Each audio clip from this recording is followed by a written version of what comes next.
자, 그러면 수업 나가도록 하겠습니다. 우리 진도가 조금 빠듯하니까 복습은 생략하고 복습은 영상으로 한 번씩 보면 될 것 같아요. 알겠죠? 우리 저번 시간에 엘니뇨와 라니냐까지 배웠었죠? 맞나요? 자, 엘니뇨 라니냐 무역풍이 약화될 때 나타나는 건 강화될 때는 라니냐였죠. 각각의 특징들이 있으니까 꼭 한 번씩 읽어보세요. 충격이 세면 어디서? 뒤에 가서 수업 듣게? 그냥 꽂고 오는 거 아니에요? 혹시 꽂고 뒤에서 수업 듣고 싶으면 뒤에서 들어도 돼요. 아니 필기 어디다요? 패드다예요? 아니면은 편한 대로 해도 됩니다. 네, 편한 대로 해도 됩니다. 자, 우리 이제 에너지의 사용과 환경 보도록 하겠습니다. 자, 에너지가 뭐예요? 일을 할 수 있는 능력. 똑똑하네. 자, 그래서 에너지는 일을 할 수 있는 능력으로 단위는 줄을 사용하기도 하고 킬로칼로리나 칼로리를 사용하기도 합니다. 에너지 N이 인이란 뜻이고 너지가 워크여가지고 일을 할 수 있는 능력이라고 합니다. 여러분 혹시 에네르기파 들어봤습니까? 네. 에네르기파가 뭐예요? 드래곤볼. 드래곤볼에서 일본 사람들이 에너지란 발음이 안 되니까 에네르기라고 발음한 거예요. 그 다음에 또 부루마블 압니까? 부루마블이 뭐예요? 전 세계 여행 다니면서 땅 차지하고 거기에 온 애들한테 돈 받아가지고 그 상대방을 파산시키는 게 목적이죠. 그렇지 않나요? 목적은 상대방 파산 아니야? 걔가 왜 세계 여행을 하는데 부루마블이에요? 몰라요. 여러분 지구 사진을 보게 되면 파란색과 하얀색이 약간 마블링 되어 있죠? 그래서 블루마블인데 블루마블을 발음을 못하니까 부루마블이 된 거예요. 그래서 전 세계 여행하면서 내가 땅을 사고 다른 사람들을 파산시키는 게 바로 부루마블 게임입니다. 알겠나요? 자, 그럼 에너지의 종류 보도록 하겠습니다. 에너지의 종류. 열에너지, 빛에너지, 파동, 역학, 화학, 전기, 핵, 소리 에너지 등이 있고, 자, 열 에너지는 무엇이냐면 물체를 이루는 원자의 진동이나 분자 운동에 의한 에너지로 물체의 온도를 변화시키며 저온으로 이동을 합니다. 그 다음 빛 에너지, 빛 자체가 에너지인 거고 뭐 가시광선, 자외선, 적외선 등등등이 있어요. 자, 파동 에너지, 파동이 가지는 에너지인 거고 역학적 에너지는 운동 에너지와 위치 에너지가 있습니다. 운동 에너지는 키네틱 에너지라고 해가지고 EK라고 표현할 때가 있고 위치 에너지는 포텐셜 에너지라고 해가지고 EP라고 표현할 때가 있어요. 자, 운동하는 애가 가지는 에너지가 운동 에너지, 그 다음에 물체가 위치에 따라서 가지는 에너지, 포텐셜 에너지 해가지고 위치 에너지, EP라고 씁니다. 자, 그 다음 화학 에너지는 화학 결합에 의해서 물질 속에 저장되어 있는 에너지인데 보통 화학 결합이 생성이 될 때 에너지가 물질 속으로 들어갈까요? 나올까요? 우리 동화와 이화 떠올리면 될 것 같은데 동화는 복잡한 물질, 간단한 물질에서 복잡한 물질로 합성하는 거죠. 합성한다는 얘기는 분자와 분자가 혹은 원자와 원자가 결합을 한다는 얘기겠지. 이때 에너지가 들어갔어요, 나왔어요? 그래서 화학 결합이 형성이 될 때 일반적으로는 에너지가 들어가게 됩니다. 요거 반대가 되면 어떻게 돼? 에너지가 방출이 되니까 이화작용이 일어날 때는 에너지가 방출이 됐었어요. 여러분들 5단원부터 시험 범위인 건 알죠? 네. 이것도 시험 범위인 거 알죠? 동화, 이화? 네. 그래요. 열심히 복습하세요. 자, 아무튼 화학 결합에 의해서 물질 속에 저장되어 있는 에너지로 화학 변화를 통해 열 에너지, 빛 에너지, 전기 에너지 등으로 전환이 됩니다. 그 열 에너지 석탄, 석유, 천연가스 등을 태우면 이제 연소가 되면서 열과 빛이 나게 되고, 그다음 연소. 연소는 에너지가 한 번에 많이 방출이 돼서 열뿐만 아니라 빛까지 나는 걸 이제 연소라고 하고, 그다음에 반딧불이가 이제 발광을 일으킵니다. 그래서 반딧불이 본 적 있나요? 네. 다른 사람들은 못 봤습니까? 선생님도 올해 처음으로 반딧불이를 봤는데 되게 신비롭습니다. 반딧불이에 이제 불 나는 곳 꼬리 끝부분인데 거기를 만지면 뜨거울까요? 아니면 안 뜨겁습니다. 얘는 열을 내는 게 아니라 빛만 내고 있는 거예요. 그다음 전기 에너지, 건전지와 배터리 등이 있고 그다음에 이제 전기 에너지. 전하의 이동에 의해서 발생하는 에너지로 다른 형태의 에너지로 전환되기가 쉽고 운송이 편리해서 현대에 널리 이용되고 있습니다. 우리가 대부분 다 전기 에너지를 건물 속에 들여와가지고 얘를 다양한 형태의 에너지로 바꿔서 쓰고 있죠. 그다음 핵 에너지. 원자핵이 융합하거나 분열될 때 발생하는 에너지로 핵 변환이 일어나게 되면 방사선이 나오는데 이를 열 에너지, 빛 에너지 등으로 전환해서 사용을 합니다. 우리 핵 융합 언제 배웠죠? 1학기 때. 그렇지. 별의 일생에 대해서 배웠을 때 우리가 4개의 수소가 하나의 헬륨이 되면서 질량 손실이 일어나서 그게 에너지로 전환이 된다. 혹시 E는 MC 제곱 들어봤습니까? 별 내용은 아니고 에너지는 질량 곱하기 빛의 제곱인데 이게 의미하는 것만 알면 돼요. 에너지가 질량으로 전환될 수 있고 질량이 에너지로 전환이 될 수 있습니다. 그래서 4개의 수소가 하나의 헬륨이 됐을 때 질량 손실이 일어났고 그게 바로 에너지로 방출이 됐다는 얘기예요. 알겠나요? 네. 근데 우리가 지금 핵 융합을 일으킬 수가 있나요? 일으킬 수는 있지만 우리가 결국엔 핵 융합이나 핵 분열을 시키는 이유는 우리가 필요한 에너지를 얻기 위해서인데 핵 융합이 일어나기 위해서는 어마어마하게 높은 에너지가 열이 필요하겠죠? 그 열을 제공하는데 훨씬 더 많은 에너지가 쓰이기 때문에 핵 융합을 일으킬 수는 있지만 그걸로 발전을 하진 않아요. 핵 분열은 아니 조금 덜하고 그치. 핵 분열은 뭘까요? 그 원자를 쏴가지고 뭐 이렇게 쏘고 쪼개지는데 불안정한 원자들이 있습니다. 왜 불안정하냐면 여러분들 핵이 무엇과 무엇으로 구성이 되어 있죠? 중성자랑 양성자로 구성이 되어 있죠? 양성자는 전하가 플러스예요.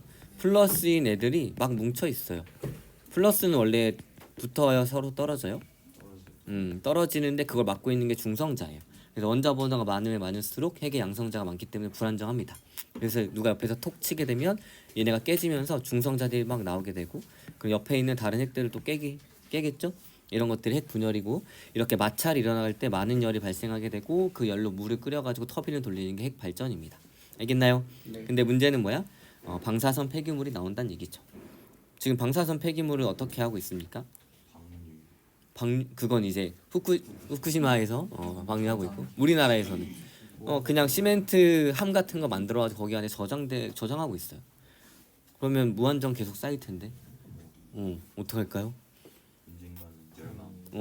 언젠가는 멸망하겠죠. 아무튼 그래가지고 이제 이 원자력 발전이 되게 에너지 효율은 좋긴 하지만 이렇게 방사능 폐기물이 나오기 때문에 문제가 되고 있어요. 자, 그다음 소리 에너지. 소리가 가진 에너지를 소리 에너지라고 합니다. 자, 그럼 이제 에너지의 전환과 보존에 대해서 알아보도록 하겠습니다. 에너지의 전환은 에너지가 한 형태에서 다른 형태로 바뀌는 것을 에너지 전환이라고 합니다. 그럼 예시로 자연상에서 에너지 전환은 자, 번개, 전기 에너지가 빛 에너지로 전환이 되는 거죠. 번개 칠 때 천둥도 같이 치는 거 아나요? 응. 그럼 왜 번개 칠 때 천둥이 치죠?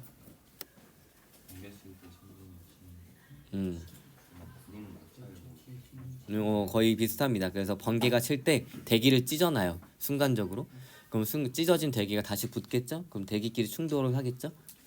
이게 바로 천둥 소리입니다. 그러면 여러분들이 이제 빛이 빠를까요? 소리가 빠를까요?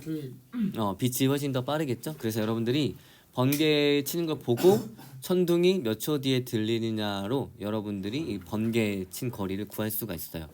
대략 소리가 300 몇 미터인데 1초당 아무튼 300m라고 했을 때 번개 딱 치고 천둥이 한 4초 뒤에 들렸어. 그럼 대략 1.2km 정도 떨어진 곳에서 번개가 쳤다라는 거 알 수가 있어요. 알겠나요? 자, 그 다음에 반딧불이 화학 에너지가 빛 에너지로 전환이 되는 거고 동물의 운동은 우리가 먹은 유기물들을 만든 ATP 이걸 쪼개가지고 이제 화학 에너지가 이제 운동 에너지로 전환이 되는 겁니다.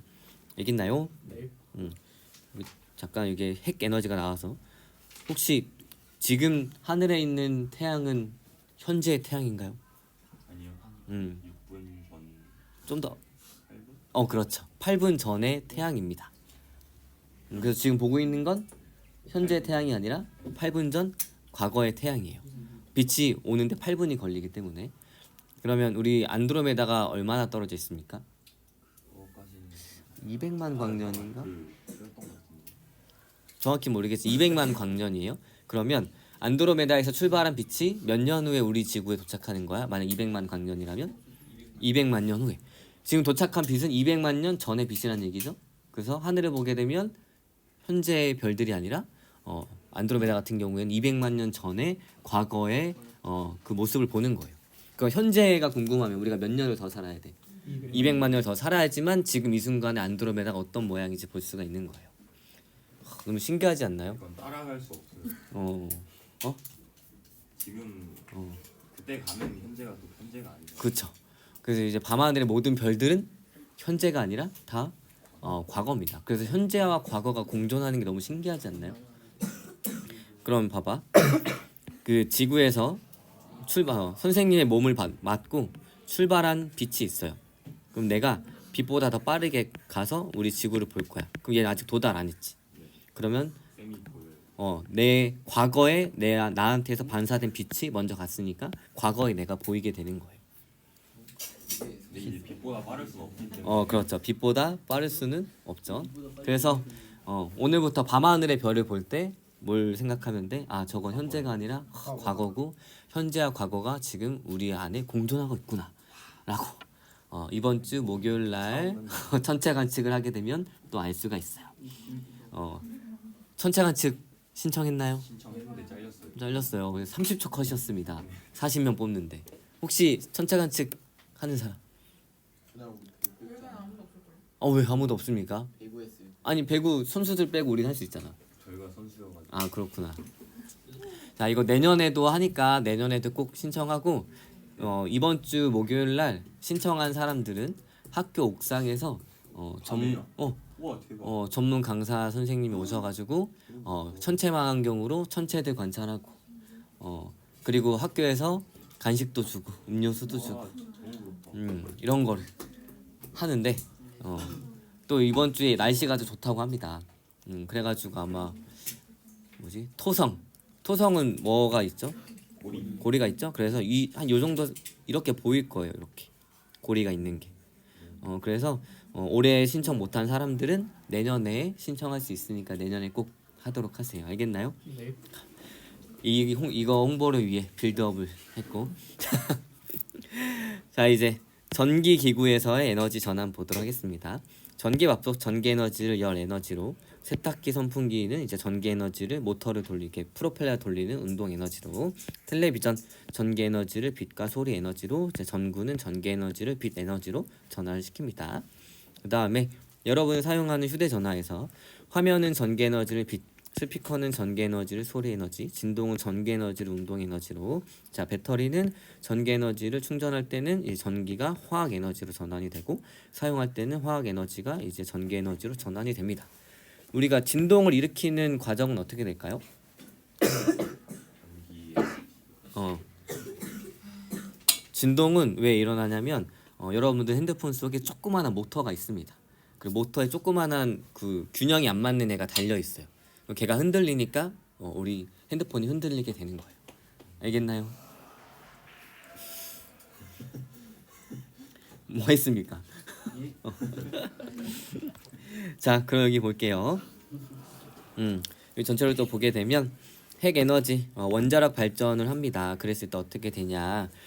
핵 에너지 핵 분열이 일어날 때 일어나는 마찰을 이용해 가지고 마찰로 인한 열 에너지가 나오게 되고, 그 다음에 엔진은 석유, 석탄 이런 것들을 태워가지고 이제 역학적 에너지, 그래서 열 에너지를 역학적 에너지로 전환시키는 거고, 그 다음에 역학적 에너지가 이제 마찰을 통해 가지고 열 에너지로 전환이 되고, 역학적 에너지 수력 발전을 통해 가지고 전기 에너지로 전환이 되고, 그 다음에 전기 에너지가 뭐 전기 자동차 이런 것들에서는 이제 역학적 에너지로 전환이 되고, 그 다음에 열 에너지가 태양력 발전을 통해 가지고 전기 에너지가 되고, 전기 에너지가 난로 피울 때, 전기 난로 피울 때 이제 열 에너지로 전환이 되고, 화학 에너지 전기 뱀장어가 전기 에너지, 그 다음에 배터리 충전 화학 에너지, 그 다음에 핵 에너지가 태양에서 이제 빛 에너지로 전환이 되고, 빛 광합성을 통해서 포도당 속의 화학 에너지로 전환이 되고, 그다음 화학 에너지 이제 반대분리해서 이제 빛 에너지로 전환이 됩니다.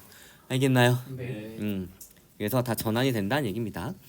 자, 근데 전환이 되지만 총량은 항상 일정한데 그걸 에너지 보존 법칙이라고 합니다.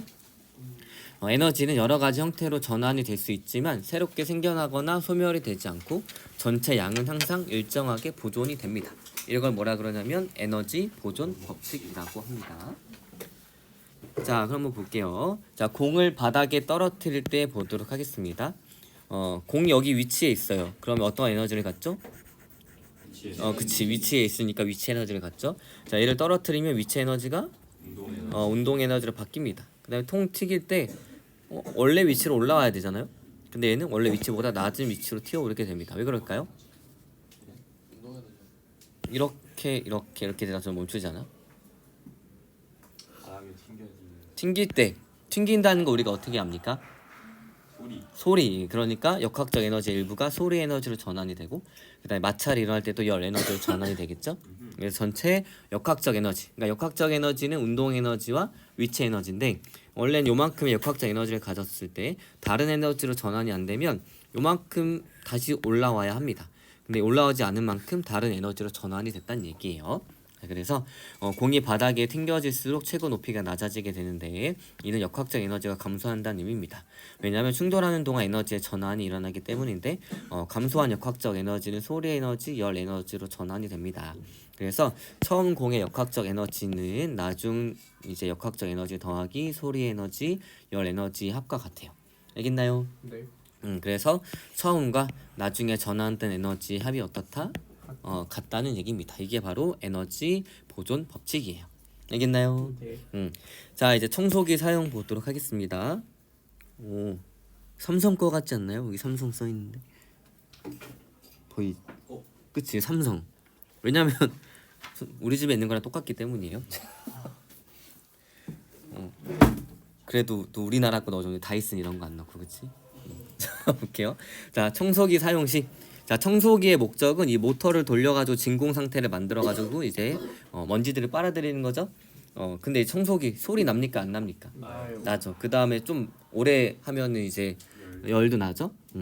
좋아요. 그래서 청소기에 공급한 전기 에너지는 청소기의 모터를 돌리는 운동 에너지, 그 다음에 열 에너지, 소리 에너지로 전환이 됩니다.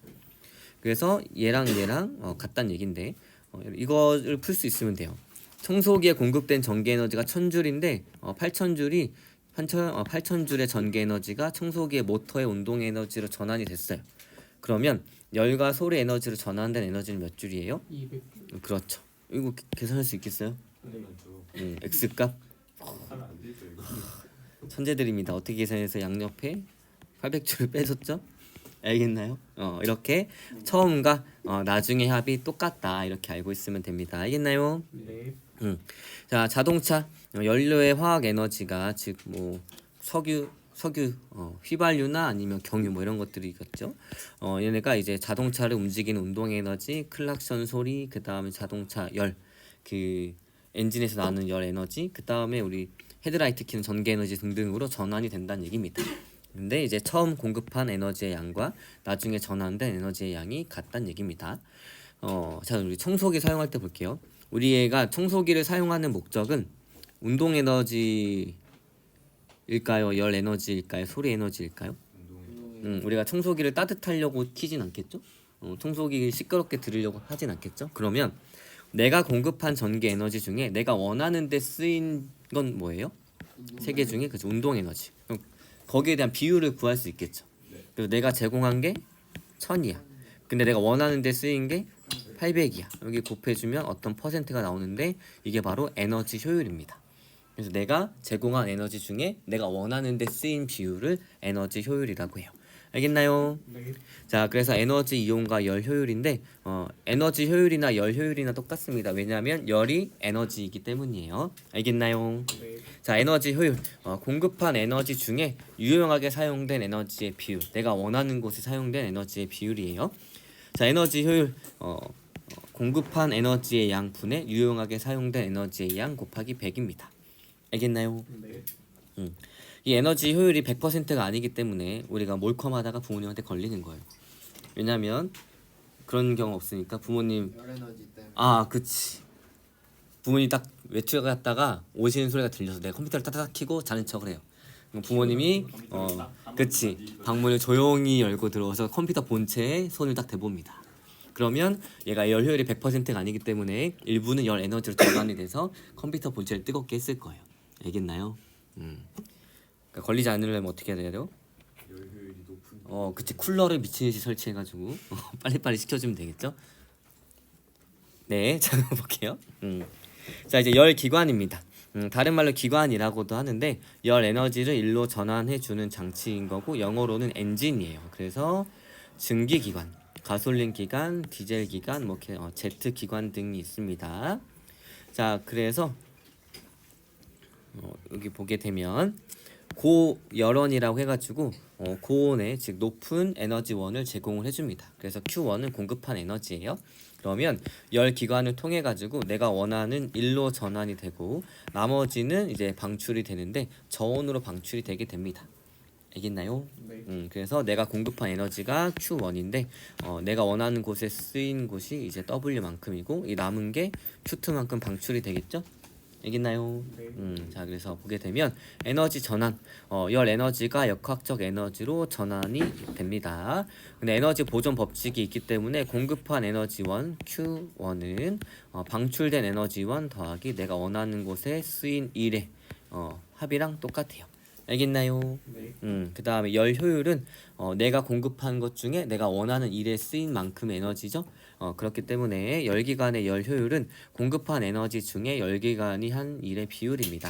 그래서 열 효율은 공급한 에너지 중에 내가 원하는 곳에 쓰인 에너지의 비율, 열기관이 한 일 이렇게 계산해 주면 됩니다. 알겠나요? 네. 자 그래서 열 효율 2 혹시 이거 전자기기나 전자제품에 붙어있는 거 본 적 있습니까? 2는 몇 등급 이렇게 이게 다 이렇게 계산해 놓은 거예요. 그래서 보게 되면 자 열 효율, 에너지 효율은 내가 공급한 에너지 중에 한 일에 쓰인 곳의 비율인데 우리 아까 Q1이 Q2 더하기 W라고 했죠? W만 남기고 이항시키면 어떻게 돼요? Q1 마이너스 Q2입니다. 됐죠? 근데 이제 이렇게 따로 계산할 수 있겠죠? 그럼 1 마이너스 Q1분의 Q2입니다. 알겠나요? 네. 자 그리고 지구상에 있는 모든 열기관은 현재 에너지 효율이 1이 될 수 없어요. 가장 좋은 에너지 효율이 몇 %인 것 같아요? 25%? 그 생명체까지 다 포함해서 생명체도 내가 먹은 것 중에 원하는 곳에 쓰인 그 에너지 비율이 있을 거 아니에요. 60 너무 큽니다. 얼마나 될까요? 40. 오, 43? 40. 예, 40% 정도입니다. 맞아요. 그 생명체가 제일 열 효율이 높고 생명체는 40% 정도의 열 효율을 가지는데 이건 뭐냐면 내가 먹은 포도당 중에 포도당이 100이면 60%는 열로 날아가게 되고 40%만 내가 ATP라는 물질로 저장할 수 있기 때문에 100분의 40 해가지고 40% 정도고 지금 이 40%를 목적으로 계속 개발하고 있어요. 자 그러면 이제 이걸 계산할 수 있으면 되는데 어떤 열기관에 만 줄의 열 에너지를 공급하였을 때 3000줄의 일을 했다면 열 효율은 몇이에요? 그치 만분의 3000 해가지고 0.3 혹은 30% 이렇게 계산해 줄 수 있으면 됩니다. 알겠나요? 자 근데 이 버려지는 열을 우리가 쓸 수 있으면 되지 않아요? 그 뭐냐 공장에서 이제 저런 걸 도시에 난로 같은 난로래 난방하는데 쓴다고. 우리 그때 말했던 구리타워 얘기했나요? 편서풍 얘기하면서 얘기 안 했어? 이거 얘기해줘야지. 녹화가 되긴 하고 있지만 우리 뭐예요? 우리가 위도 30도에서 60도 부근에 살고 있죠? 네. 그러면 무슨 바람이 붑니까 지상에서? 편서풍이 불죠. 서쪽에서 이렇게 불어오는 바람. 자 구리시가 이렇게 있고 남현시가 약간 감싸고 있는 느낌입니다. 구리타운 A에 있나요? B에 있나요? 여기 왕숙천 이러고 있으면 B에 있죠. 왜 A가 안 지었을까? 일단 구리타워는 뭘 하는 데인가요? 전기. 쓰레기 소각장입니다. 그래서 그 쓰레기를 소각하는 게 목적이지만 열이 나오기 때문에 그 열로 수영장 물 데펴가지고 수영장 만들고 그냥 따뜻하게 할 수 있어요. 그럼 여기에서 이제 뭐 여러 가지가 나오겠죠? 편서풍을 타고 가. 그러면 바로 직방으로 구리시를 거치지 않고 남양주시로 오는 거죠. 와, 그래서 A에다 찍고 B에다 찍지. 와, 이렇게. 근데 이거 봐봐요. 이게 그러면 이제 지도를 이거 설명 안 해줬단 말이야. 네. 좋아요. 이제 우리나라가 여기 있죠? 맞나요? 네. 중국의 원전은 대부분 원전은 이제 냉각수가 필요하기 때문에 바닷가 근처에 많이 짓는데 중국의 원전은 대부분 여기에 있습니다. 원전이 터져요. 방사능이 편서풍을 타고 이렇게 옵니다. 중국 대륙을 1년 지나야지 좀 희석이 된 다음에 오겠죠? 됐나요? 네. 그러니까 중국에는 원전 터지면 어떻게 했어? 큰일 나죠. 여기 다 오염되고 우리나라 바로 방사능 뒤범벅이 될 거예요. 근데 또 우리나라 원전은 또 어디 있어요? 여기 있잖아. 이건 뭐 어쩔 수 없다. 근데. 그 다음에 일본은 또 어디에 있어? 대부분 여기에 있죠. 왜 그런지 알겠어요? 그래서 과학을 배워야 되는 거예요. 그러면 터지면 어디로 도망가요? 우리 도망가면 뭐 도망가 그냥 죽는 거죠. 뭐. 방사능 눈에 보이지도 않고 그렇다고 여기 전 국민들이 다 어디로 갈 거야, 그렇지? 슬픈 현실이죠. 그래서 이쪽에 원전이 많으니까 최대한 이쪽에 살아야지. 그치? 거기다 원전 터지면 어떡해. 괜찮아 이렇게 가니까. 알겠나요? 그래서 일본도 여기에 원전이 없고 대부분 여기에 있잖아요. 후쿠시마가 요쯤에 있지 않나요? 그래서 원전 터졌을 때 어떻게 됐어? 일본 본토를 안 거치고 이렇게 갔잖아. 그래서 우리나라는 이렇게 한 바퀴 돌고 온 거예요. 그럼에도 불구하고 후쿠시마 원전이 터진 다음에 우리나라의 이제 암 발병률이 굉장히 높아졌다고 합니다. 알겠나요? 네. 지금은 또 여기에서 방사능 오염수를 방출하고 있어요. 그러면 요 해류를 타고 태평양을 둥둥둥 떠다니기 때문에 다른 나라에서 안 된다고 하고 있던 거죠. 알겠나요? 네. 아무튼 다 그렇게 사는 거예요. 뭐 하다가 구리타워 얘기 나왔죠? 끝까지 받고 이제 저온을. 맞아. 맞아. 이 저온의 열원을 우리가 그냥 쓰면 되잖아. 근데 잘 못 써요. 왜요? 왜 그러냐면 에너지 밀도가 너무 낮기 때문에. 그래서 우리가 쓰지 못하고 그리고 에너지는 무조건 높은 데서 낮은 데로 가게 됩니다. 물이 높은 데서 낮은 데로 흘러요, 낮은 데서 높은 데로 흘러요? 그렇게 생각해주면 좀 편할 거예요. 그래서 에너지는 항상 많은 데서 적은 데로 이동하게 됩니다. 그래서 내가 이제 수동 냉증이 있어가지고 손이 차가워. 그러면 따뜻한 친구 팔에 내 손을 닿으면 친구가 열이 더 많기 때문에 친구가 열을 내가 빼앗는 거죠. 내 찬 게 들어가는 게 아니라 열을 빼앗기는 거야. 알겠나요? 자, 아무튼 이렇게 열 효율, 에너지 효율 이거 구할 수 있겠어요? 네. 좋아요. 자, 그러면 에너지의 이용 효율과 환경 보도록 하겠습니다. 자, 우리 에너지 이용 효율을 높여야 될까요? 낮춰야 될까요? 높여야 되죠. 그래야지 이제 똑같은 양을 연소시킨다고 하더라도 훨씬 더 많은 에너지를 내기 때문에 연소시킬 수 있는 양을 적게 할 수 있어요. 알겠나요? 네. 자, 에너지 사용에 따른 지구 환경의 변화 보도록 하겠습니다. 일단 우리나라의 발전은 대부분 어떤 발전으로 에너지를 많이 얻죠? 전기를? 화력입니다. 화력 발전은 뭘 태워요? 석탄. 석탄을 태웁니다. 혹시 호주랑 중국이 싸운 얘기도 해줬어요? 아니요. 아니야? 해주지 않았나? 해주지 않았어? 석탄 때문에? 질 좋은 석탄을 원래 호주에서 수출을 하고 있는데 그걸 막아가지고 미세먼지 어마어마하게 많고 이런 했었죠? 결국에는 에너지를 얻기 위해서 우리가 전기 에너지를 얻기 위해서 어마어마한 이산화탄소를 많이 발생시킨다는 얘기입니다. 그러면 에너지 효율이 높으면 그만큼 화석연료를 덜 태워도 되니까 환경에 좋다는 얘기예요. 볼게요. 알래스카의 시시마레스프리스 섬 볼게요. 지구 온난화로 땅이 녹아서 바닷물에 의한 침식이 활발해져 섬의 크기가 줄어드는데 앞으로 20년 후에는 섬 전체가 바닷물에 잠길 거라고 얘기합니다. 어떻게 합니까 이 사람들? 그 다음에 갈 곳 잃은 북극곰이 있어요. 이제 우리가 크리스마스 때 이제 코카콜라에서 많이 광고를 할 텐데 얼음 위에서 생활하는 북극곰은 지구 온난화로 북극 위에 얼음이 녹게 되면 삶의 터전을 잃게 됩니다. 그래가지고 얘네들이 점차 어디로 내려오고 있어요? 남쪽으로. 남쪽으로. 맞죠? 네.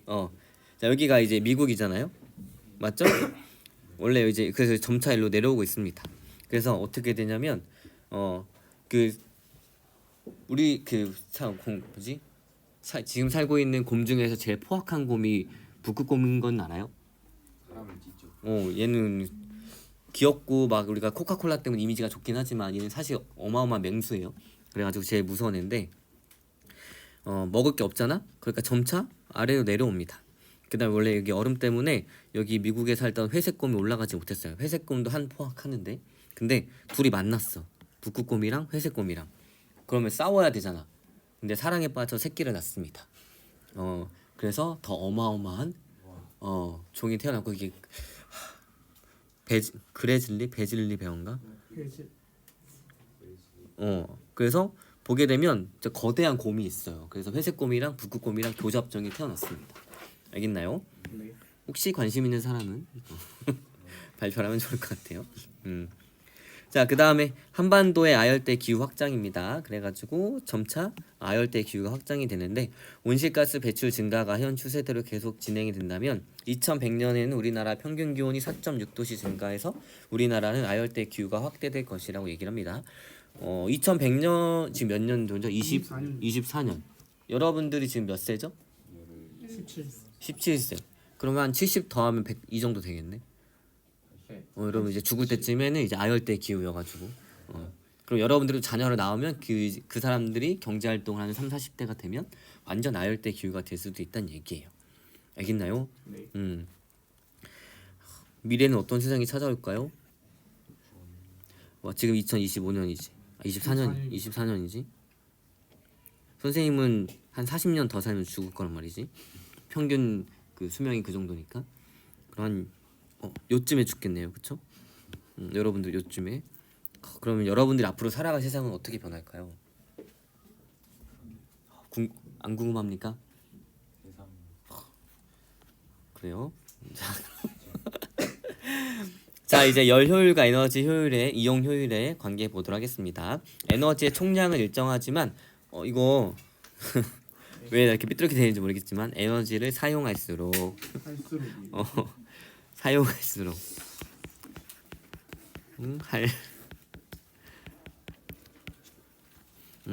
에너지를 사용할수록 왜냐면 그 에너지가 결국에는 우리가 사용할 수 없는 저에너지, 즉 밀도가 낮은 에너지로 변환이 되기 때문에 에너지의 총량은 일정하지만 에너지를 사용할수록 다시 사용하기 어려운 열 형태로 전환이 되어서 버려지게 됩니다.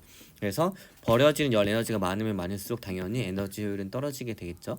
그러면 필요한 에너지를 얻기 위해서 더 많은 에너지를 사용하기 때문에 또 이게 또 버려지는 열 에너지가 또 증가하는 악순환이 됩니다. 그래서 사용 가능한 에너지 양은 줄어들어가지고 에너지를 얻기 위해서 여러 가지 환경 문제가 발생하게 됩니다. 따라서 에너지를 절약하고 에너지 효율이 높은 제품을 사용해야 합니다. 자, 화석 연료의 연소 과정 중 발생하는 물질 볼게요. 황산화물, 질소산화물이 있어요. 황산화물이 물에 녹으면 황산, 질소산화물이 물에 녹으면 질산이 됩니다. 황산과 질산 굉장히 강한 산이기 때문에 반응성이 굉장히 큽니다. 그래서 호흡기 질환, 식물이 말라 죽고 산성비 등의 환경 오염의 원인이 되고 그 다음에 이런 산화물들이 결합한 미세먼지는 공기의 질을 떨어뜨리기 때문에 건강을 위협하게 됩니다. 그 다음에 이산화탄소는 지구 온난화의 주요 원인이 되죠. 자, 이산화탄소가 물에 녹으면 뭐가 돼요? 이산화탄소. 우리 이 이산화탄소 강제로 물에 녹여가지고 음료수 만들어서 먹잖아요. 탄산. 탄산이 됩니다. 산이죠. 자, 그럼 얘가 물에 녹아도 물이 산성이 될 거야, 비가. 그렇죠. 근데 이산화탄소가 녹아서 내리는 비는 산성비라고 부르지 않습니다. 왜 그럴까요? 산성비의 정의가 pH 5.5 이하인데 이산화탄소로 인한 산성비는 원래 자연이기 때문에 산성비라고 따로 부르진 않아요. 알겠나요? 네. 자, 인류 문명과 에너지 사용량 관계. 자, 인류 문명이 발전할수록 에너지 사용량이 증가했습니다. 그래서 에너지 사용에 따른 부정적인 영향을 줄이면서 인류 문명이 지속적으로 발전하기 위해서는 에너지 사용량 자체를 줄이는 것뿐만 아니라 이용 효율을 높여줘야 합니다. 자, 에너지 사용 자체를 줄이기 위한 노력의 예시가 이제 에너지 제로하우스가 있는데 자기 스스로 에너지를 만들어내고 만들어낸 이 에너지를 밖으로 빼앗기지 않기 위해서 이것저것 과학적 기술이 들어간 거예요. 자, 액티브 기술과 패시브 기술이 있는데 액티브 기술은 에너지 자체를 생산하는 겁니다. 그래서 태양광, 태양열, 지열 발전 등의 이제 신재생 에너지를 이용해 가지고 자기가 필요한 에너지를 스스로 만들어내고, 그다음 패시브 기술은 에너지 낭비를 최소화합니다. 그래가지고 단열 같은 거를 열심히 해가지고 생산된 에너지가 밖으로 빠지지 않게 해주고 있어요. 자, 에너지 효율을 높이기 위한 노력의 예시는 하이브리드 자동차가 있습니다. 하이브리드 자동차는 엔진으로도 돌아가고 그 다음에 전기 배터리로 돌아가는 건데, 자동차가 멈추는 동안에 브레이크가 자동차 바퀴를 잡죠. 그러면 이건 그 열 에너지로 손실이 된단 말이죠. 근데 얘는 이 자동차 멈추는 동안에 이 운동 에너지를 전기 에너지로 전환해서 배터리에 저장하게 되고, 이 저장된 배터리의 전기 에너지를 자동차가 달릴 때 전기 모터를 같이 돌려줘서 주행에 도움을 주게 됩니다. 그 다음에 LED 전구, 전기 에너지를 빛 에너지로 전환해서 이제 열 효율이 높고, 여러분들이 이 에디슨이 발명한 그 백열 전구, 그 만지면 뜨거워요. 그쵸? 근데 LED 전구 만지면 뜨겁습니까? 안 뜨겁죠? 그만큼 열 에너지로 손실이 나는 게 적다는 얘기예요. 알겠나요? 네. 그래서 오늘은 여기까지 하도록 하고, 다음 시간에 여러분 부교재 채우도록 하겠습니다. 알겠나요?